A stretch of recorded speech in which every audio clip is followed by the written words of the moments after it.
Eu estava ministrando uma pessoa e ela é uma pessoa que tem uma questão com baixa estima, né? E a gente estava conversando sobre isso e ela começou a falar que ela sempre ouviu, tem uma irmã, né? E que ela sempre ouviu na infância dela, tipo assim, não deixa fulana fazer isso não, porque ela não faz nada direito. Não, ela não consegue, ela é muito fraca. Ela é muito desengonçada. Ela não vai conseguir fazer isso, é melhor você fazer porque ela é muito sem jeito.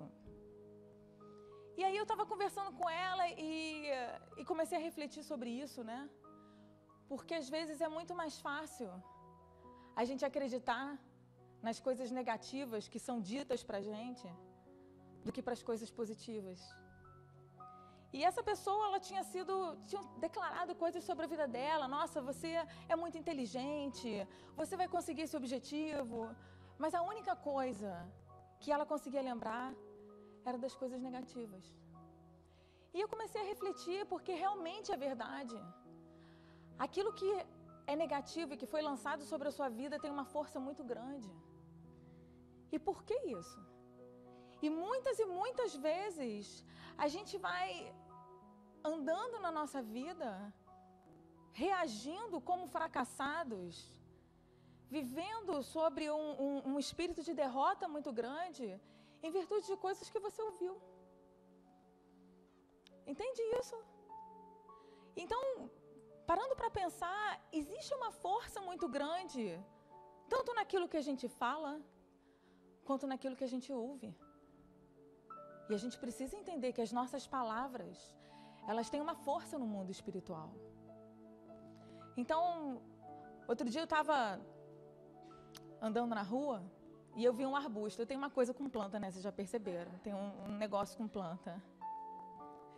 E aí, nesse arbusto, tinha uns fiozinhos assim, amarelinhos. Eu achei super lindo, né? Como eu sou uma menina de cidade grande, não entendo nada de planta, como vocês vão entender em seguida, né? E eu vi aquelas coisinhas bonitinhas, douradinhas e tal, e comentei com uma outra pessoa, e ela me explicou que aquilo, na verdade, era uma erva daninha. E eu achando lindo, né?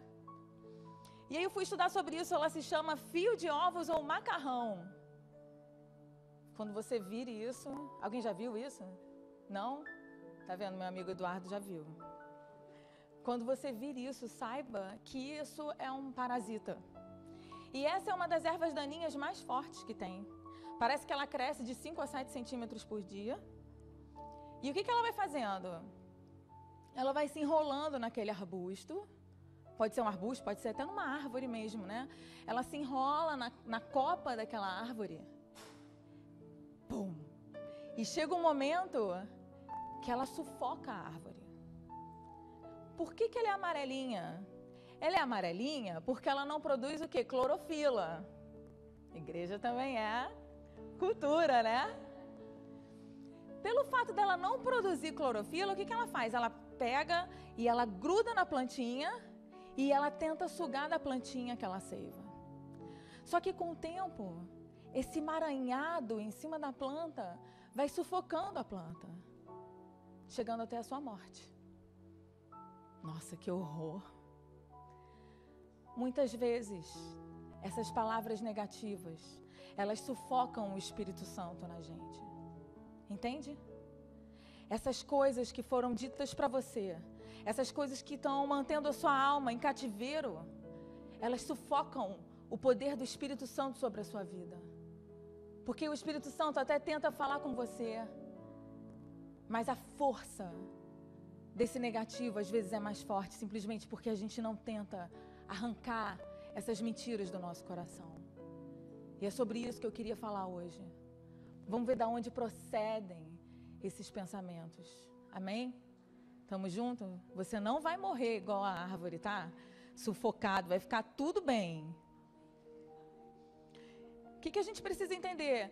Existem as palavras que são ditas, existem as palavras que são pensadas, existem as palavras que são...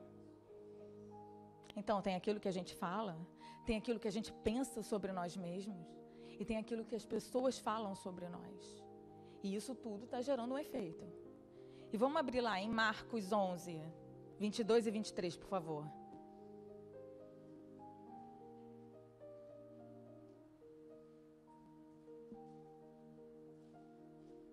Existem coisas na nossa vida que... Não sei se já aconteceu com vocês. Coisas que foram declaradas sobre você e que simplesmente parece que elas estão presas em algum lugar. Simplesmente aquilo não acontece. Simplesmente aquilo está sufocado entre o nada e o lugar nenhum. E por que será que isso acontece? Vamos juntos. Marcos 11, 22 e 23.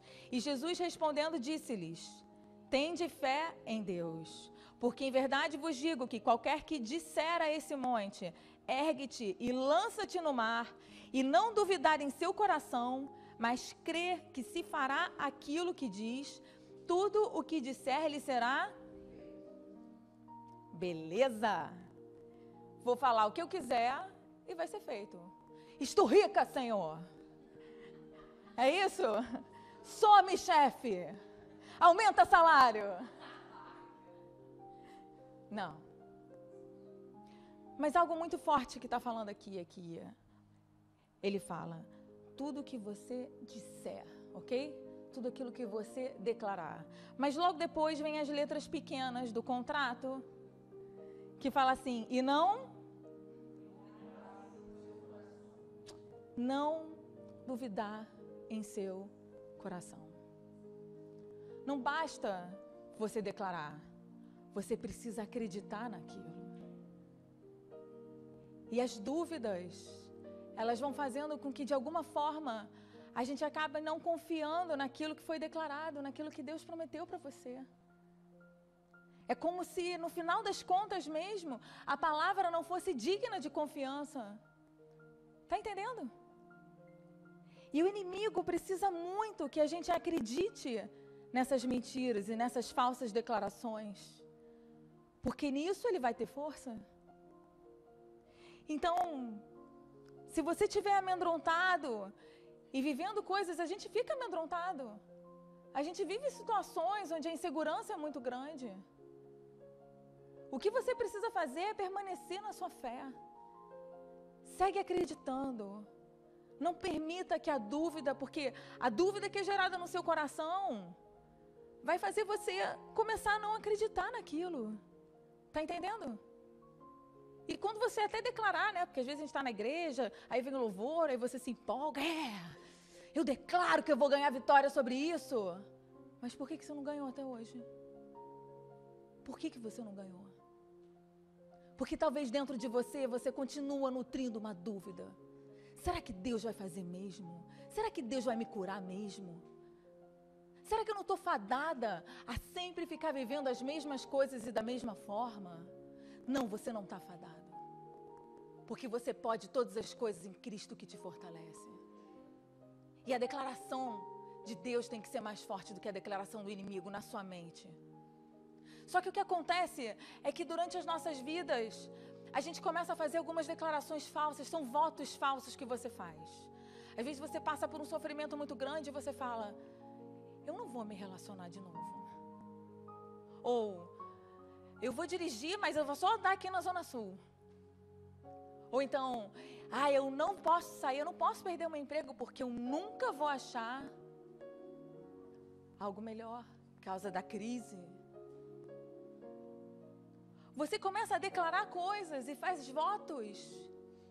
E você realmente começa a acreditar naquilo. Quem já fez votos como esse? Só que você precisa entender que esses votos do mal, né? Eles começam a controlar você. E realmente você começa a não procurar trabalho, porque você acha que você nunca vai conseguir nada melhor por causa da crise.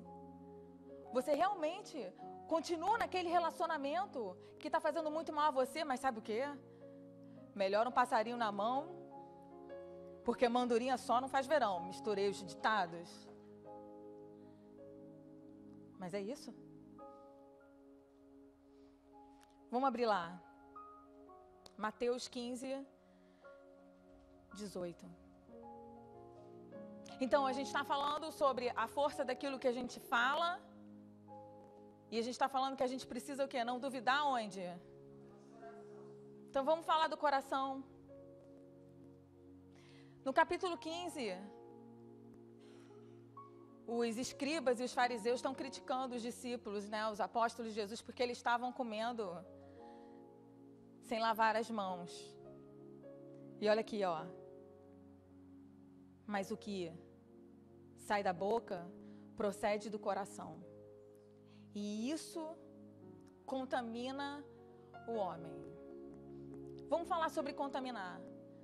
Contaminar é quando você está separado da vida e da comunhão de Cristo. Quando a Bíblia fala sobre contaminar, é isso que ela quer dizer. Quando a Bíblia menciona coração, ela está falando sobre tudo aquilo que envolve o seu intelecto, as suas emoções e a sua vontade. Então, olha que forte. O que contamina, ou seja, aquilo que te separa, são os atos pecaminosos que estão aonde? No seu coração. Deus não está preocupado com a sua obediência a todas as leis cerimoniais, mas Deus está preocupado com a sua obediência à maldade do seu coração. O nosso coração, ele é maldoso. Nós pensamos coisas erradas. Nós temos conceitos errados. O ponto não é esse. O ponto está em você obedecer a isso. E no momento em que você não está lutando contra essas inclinações malignas que existem realmente dentro de nós, em cada um de nós existe, pode procurar, que está lá. O problema não está nessas inclinações, o problema está quando você começa a agir segundo isso. E do que está cheio o coração, vai falar a sua boca. Em algum momento, aquilo vem para fora. Em algum momento. Agora, peraí, mas a maldade do meu coração tem só a ver com o meu vizinho? Não, às vezes a maldade do seu coração é relacionada a você mesmo. Quando você constantemente pensa coisas erradas sobre você. Em algum momento você vai falar, eu não mudo mesmo. Isso não vai acontecer. Isso daí é para os outros, não é para mim. Em algum momento isso vem para fora. Mas a questão é que isso está dentro de você, ali, abrigado, num lugar bem confortável.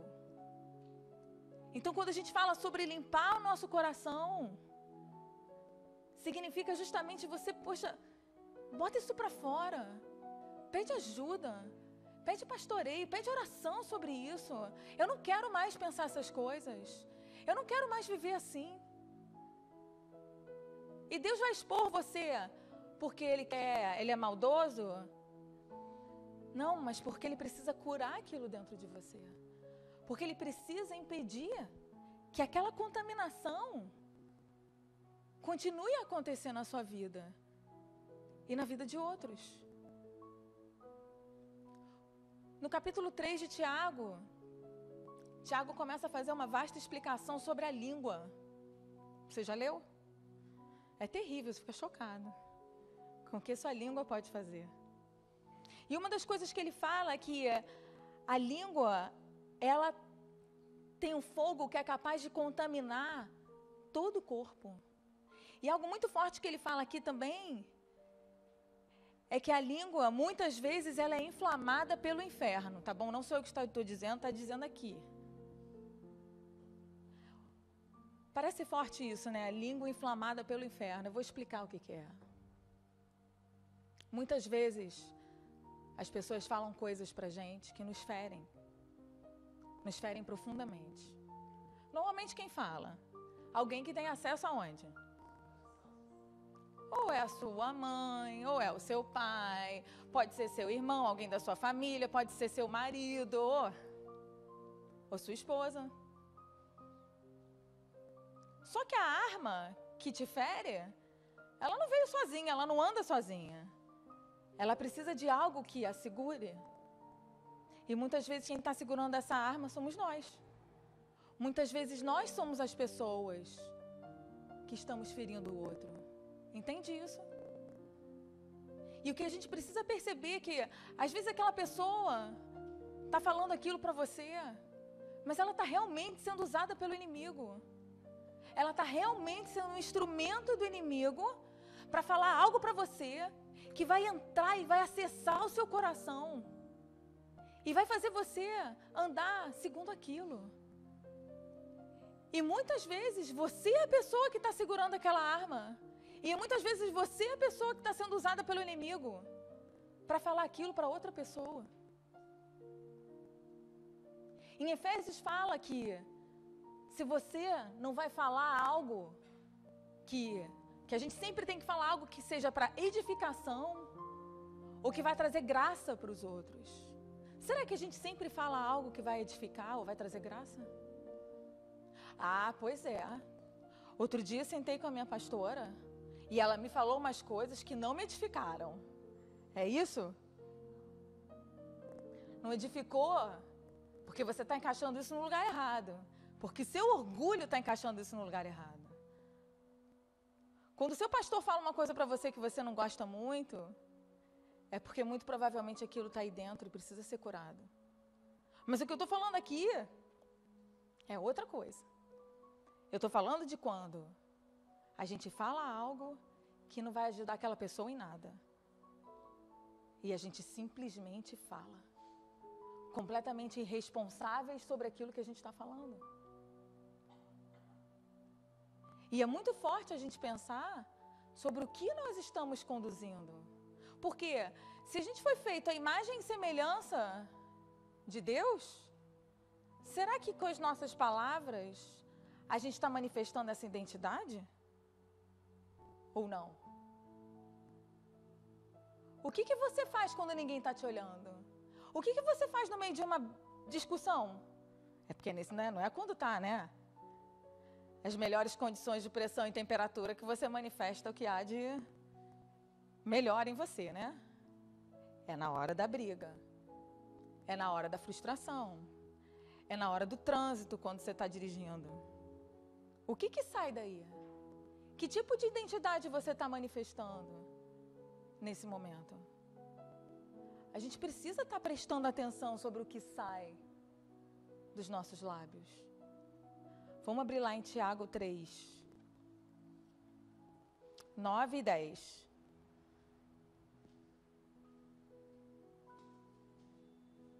Então, eu expliquei que no Tiago, no capítulo 3 de Tiago, a gente está falando sobre E ele fala aqui, com ela quem? A língua, né? Com ela bendizemos a Deus e Pai, e com ela amaldiçoamos os homens feitos à semelhança de Deus. De uma mesma boca procede bênção e maldição. Meus irmãos, não convém que isto se faça assim. Que nenhuma palavra torpe saia da sua boca. Se você não tem algo bom para falar, se cale. E você também não precisa acreditar em tudo que é dito para você. Se tem uma pessoa que sempre fere você, o que você tem que fazer? Fecha seu coração. Fecha seu coração. Começa a orar quando ela chegar perto de você, porque é nesses momentos de imprecaução que a seta entra e acessa você. E quando você vai ver, você está andando segundo aquilo. E isso é algo muito forte, que a gente precisa quebrar na nossa vida espiritual. Não aceita essas palavras. Não diga essas palavras. Para pensar sobre o que você está falando. É melhor você se fingir de louco. No meio da coisa, você sai de... Então tá, depois a gente fala. É melhor você fazer isso do que você falar algo que vai ferir o seu irmão. É melhor você falar isso do que você ser um instrumento do inimigo na vida do outro. Entende? Só que realmente é como se a gente não percebesse a importância disso, sabe? Mas isso é fundamental. Por quê? Tem uma historinha do travesseiro do pastor, não sei se vocês já ouviram falar. Tiveram umas pessoas que começaram a falar mal de um pastor, né? Gente, pode ser qualquer coisa, tá? Pode ser pastor, pode ser amiguinho do lado, pode ser coleguinho da escola. Mas a história que eu conheço é do travesseiro do pastor. E aí, elas começaram a falar mal daquele pastor e aquilo foi passando para a congregação inteira e depois elas viram que aquilo não era verdade. E aí elas foram pedir desculpa para o pastor. Aí o pastor, que era lúdico, devia ser da igreja Semente de Fogo, subiu com essas duas pessoas até o alto de um edifício e pegou um travesseiro de pena. Cortou aquele travesseiro e sacudiu. E aí ele disse para elas, olha, eu posso perdoar vocês sem o menor problema, mas aonde essas penas foram, eu não tenho como fazer nada. Então, muitas vezes aquilo que a gente fala, depois você até pede desculpa para a pessoa, mas ficou uma cicatriz. Aquilo foi para algum lugar, entende? A gente precisa ser responsável por isso. A gente precisa entender, porque depois você fala, mas eu pedi desculpas. Eu fui lá, sim, mas feriu, ficou. Exerceu algo naquela pessoa, entende? E vamos lá. Mateus 12, 37.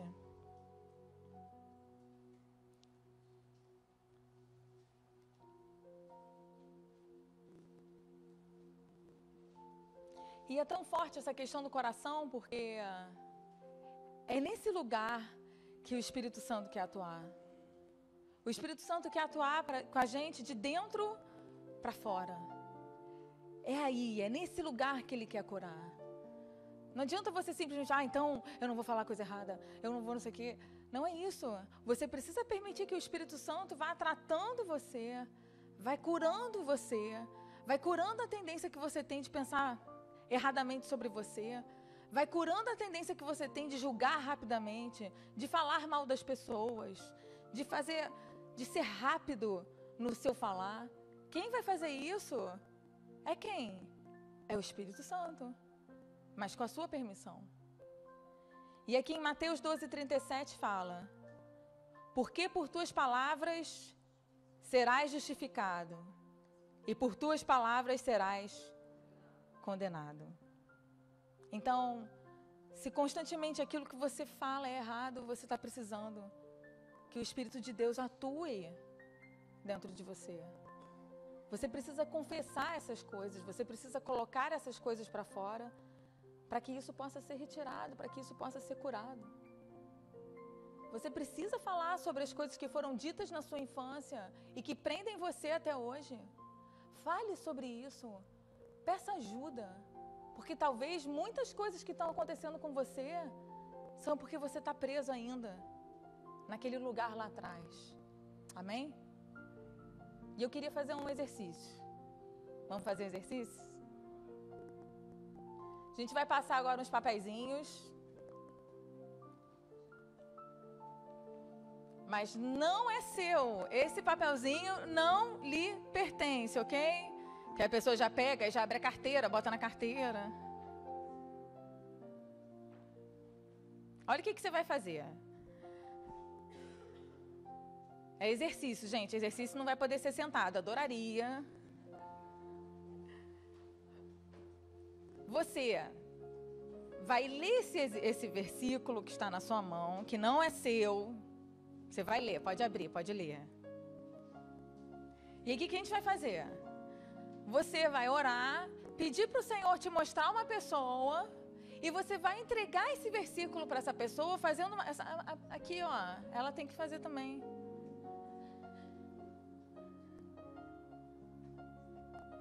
Você vai olhar para essa pessoa, uma pessoa que Deus te mostrar. E aí você vai fazer uma declaração positiva com esse versículo que está aí. Nossa, é muito complexo. Me empresta aqui, por favor. Minha gentileza, vou explicar, tá bom? Aqui o do Tiago foi, ainda que ele me mate, nele esperarei, contudo, os meus caminhos defenderei diante dele. Então você vai chegar para a pessoa e falar assim, que você possa confiar no Senhor, que ainda que as coisas que você quer não aconteçam, que você possa confiar nele, é isso. Difícil? Vamos fazer uma coisa bonita, um vucu-vucu na igreja? Vamos lá, ora aí. Vou pedir pro pessoal do Ministério de Louvor depois de fazer. Tá, calma. Depois disso, a gente vai tocar uma música, né, Tom? Ministro Thomas.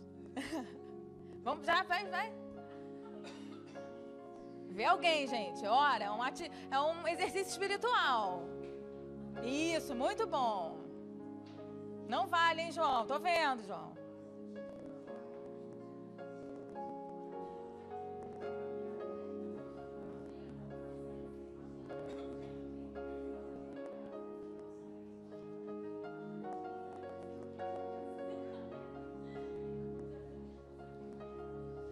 É rapidinho.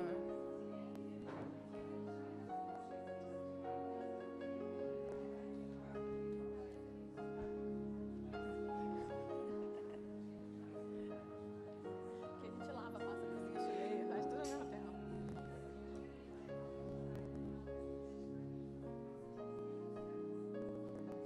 Você já fez o exercício? Já recebeu? Aqui, ó, tem uma pessoa que está sem. Você também está sem? Vamos lá, gente. Quem está sem? Quem ficou sem? É importante você levar uma promessa para sua casa. Fica quietinho.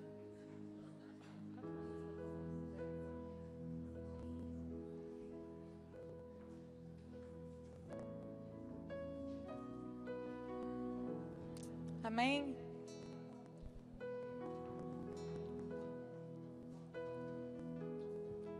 Cada um desses versículos são promessas.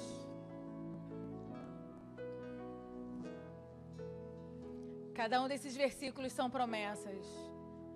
E você deveria só permitir que isso entrasse no seu coração. Guarda isso. Guarda essa promessa de Deus para a sua vida. Vamos tocar uma música agora e vamos orar juntos.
Para aqueles que se sentissem à vontade, pudessem vir até aqui. Vamos orar contra as coisas que foram declaradas na sua vida. Vamos orar contra aquilo que pesa no seu coração. Venha até aqui à frente como um ato profético de que você hoje vai fazer um marco e isso não vai mais dominar você. Vamos lutar contra as coisas falsas que foram ditas, contra aquilo que pesa no seu coração. Jesus, eu quero orar, Pai, por quebra, Senhor, quebra de maldições espirituais, Senhor. Jesus, quebra tudo aquilo que foi dito, Senhor. Em nome de Jesus, Senhor, que somente o seu poder e o seu Espírito atue nos corações, Senhor. Que cada um, Senhor, possa agir e andar, Pai, segundo o seu domínio, Senhor. Que cada um possa ser dominado pelo Teu Espírito, Senhor. E não mais pelas mentiras do inimigo, Senhor, que foram ditas, Senhor. Eu quero orar, Jesus, pelas pessoas que têm, Jesus, que não acreditam em si, Senhor. Jesus, você disse, Pai, que nós seríamos vitoriosos, Senhor. Eu clamo essas promessas de vitória na vida, Jesus, de cada um aqui, Pai. Vai quebrando, Senhor, vai quebrando cada mentira, Senhor. Pai, eu quero orar por aqueles que têm problema com sua língua, Senhor. Que cada um aprenda a refrear a sua língua, Senhor. Que no momento em que você for falar algo errado, que o Espírito Santo possa atuar de uma maneira tão forte que você simplesmente se cale. Senhor, que da nossa língua sejam proferidas somente bênçãos, Senhor. Que a nossa língua, Jesus, possa manifestar a sua identidade, Senhor, a sua imagem e a sua semelhança, Senhor. Que nesse momento, Jesus, possamos nos entregar a Ti, Senhor. Que nesse momento, Jesus, aqueles que ainda não Te conhecem, Senhor, ou aqueles que Te conhecem, mas que estão com uma fé adormecida, Senhor, que você traga o Seu fogo, Senhor. Traga o Seu fogo, Jesus. Aumente a fé sobre a vida de cada um aqui, Pai. Em nome de Jesus, Senhor. Que na nossa vida sejam declaradas bênçãos, Senhor. Que a nossa vida declare bênçãos, Senhor. Te peço em Teu nome. Creio que Tu és a cura. Creio que és tudo para mim.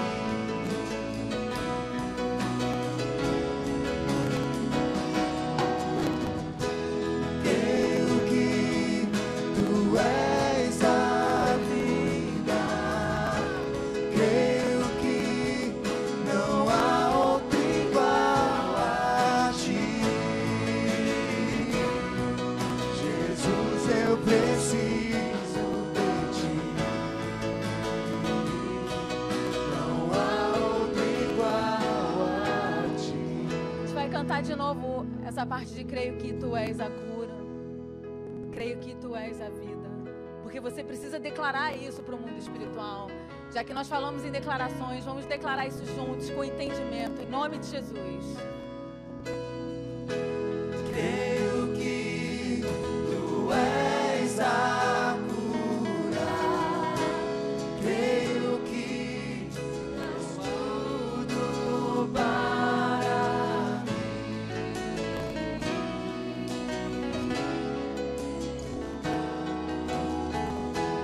Creio que Tu és a vida.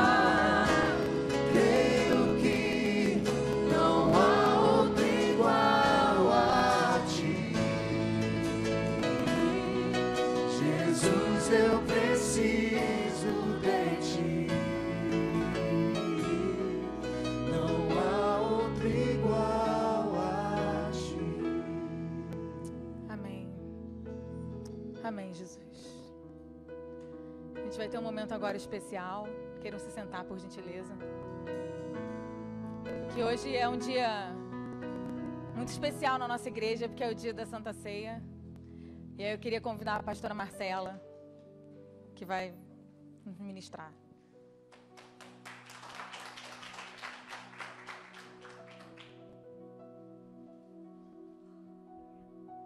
Bom dia, igreja.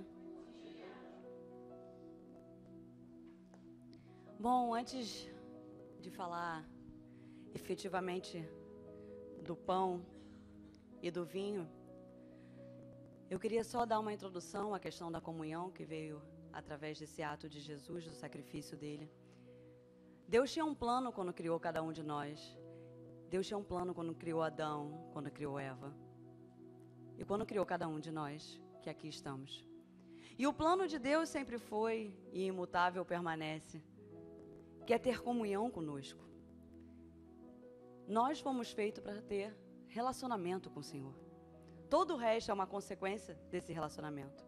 Entretanto, o homem tomou a decisão de ser independente de Deus. Como nós tomamos diariamente em diversas coisas que fazemos, de não buscar o Senhor para os caminhos que temos que seguir. E nessa independência, sujeitos à nossa carne, nós acabamos cometendo muitos pecados. E no Antigo Testamento os homens cometiam os pecados, e a forma de Deus estar novamente próximos a eles, uma vez que Deus não coaduna com o pecado, porque Deus é um fogo consumidor, Ele não consegue conviver com o pecado, e ao mesmo tempo não consegue conviver longe de nós. Então Deus teve que arrumar uma forma de como eu vou conciliar o fato de eu querer estar muito junto dela, e ao mesmo tempo ela ter os pecados.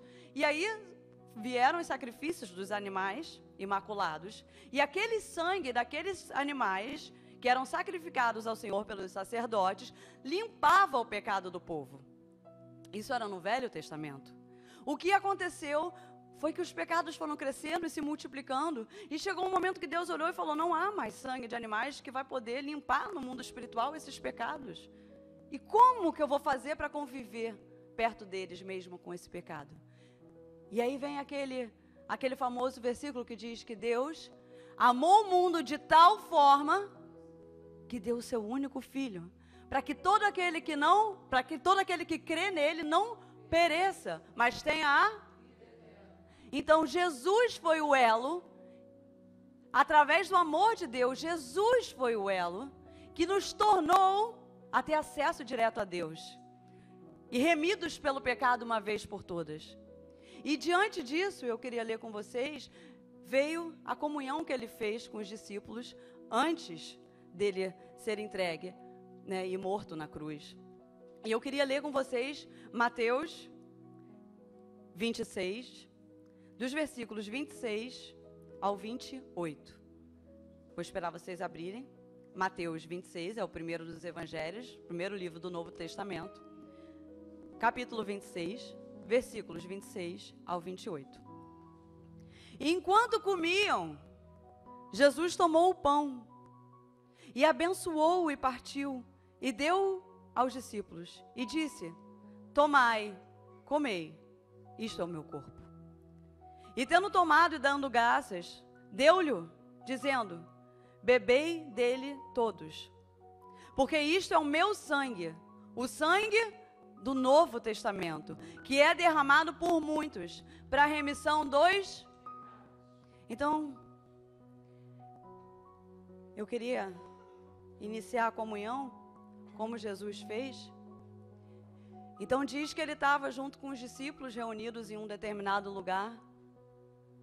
E aí ele pegou o pão e ele tomou o pão.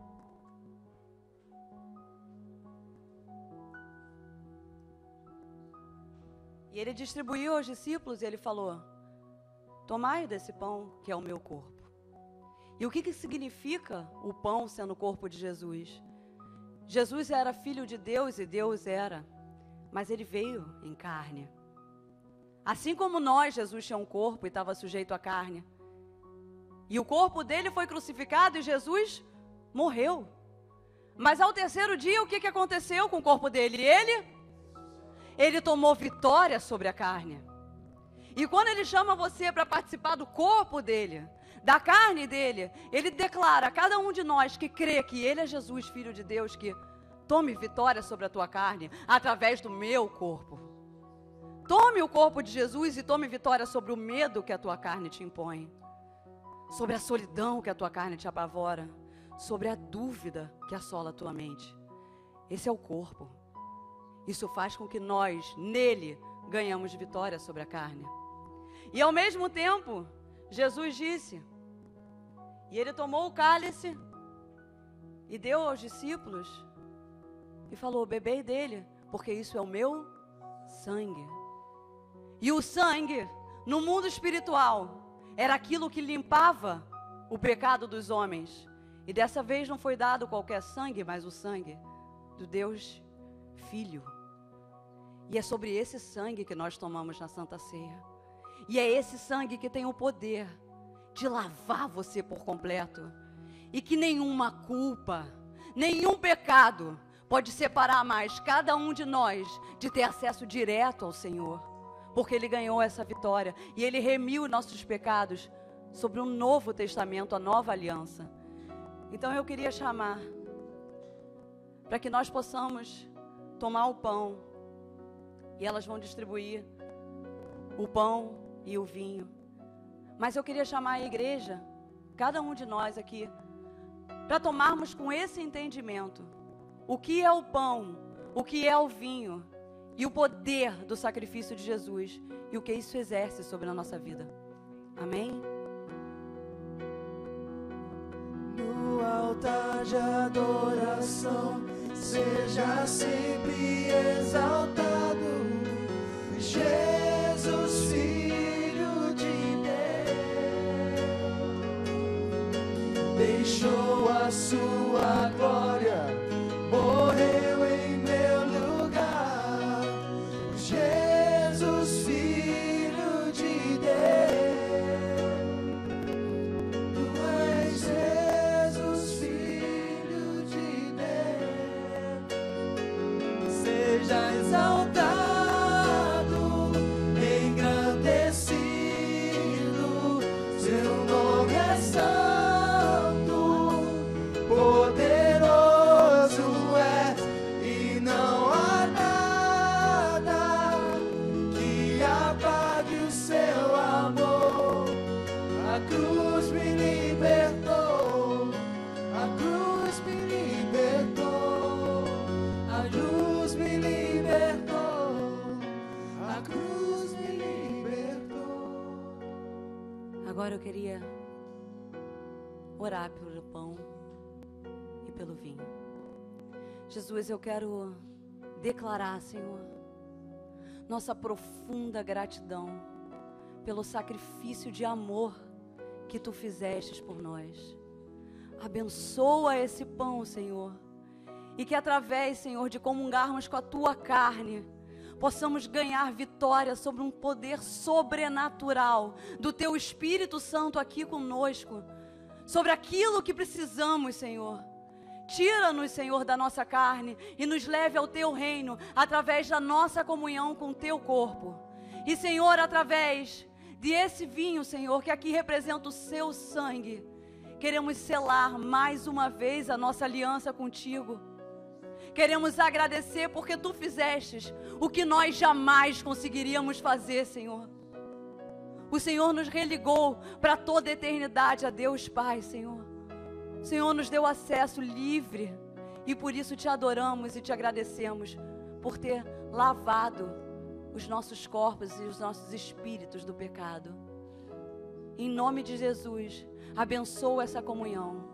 Comamos o pão e tomemos o vinho.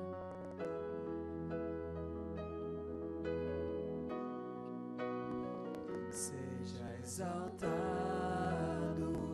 engrandecido, seu nome é santo, poderoso é, e não há nada que apague o seu amor. A cruz me libertou, a cruz me libertou. Eu queria, antes, só falar que depois que eles tomaram a comunhão, e antes de Jesus ir para o sacrifício deles, algo que eles fizeram em sequência, a ter tomado o pão e o vinho, diz aqui em Mateus 26:30, tendo cantado um hino, saíram para o monte. Após a comunhão, eles louvaram o Senhor. Então eu queria que a gente pudesse louvar junto o Senhor pelo que Ele fez, com esse entendimento. Amém? No altar de adoração, seja sempre exaltado, Jesus, Filho de Deus, deixou a sua glória, morreu em meu lugar, Jesus, Filho de Deus, tu és Jesus, Filho de Deus. Amém, Jesus. Pai, eu oro que Tu possas levar cada um aqui em segurança, Senhor. Jesus, que essa semana, Senhor, possamos ser mais de Ti e menos de nós, Senhor. Que o Teu poder, Pai, possa se aperfeiçoar nas nossas fraquezas, Senhor. E que possamos ter um domingo abençoado. Em nome de Jesus. Amém. Obrigada, gente.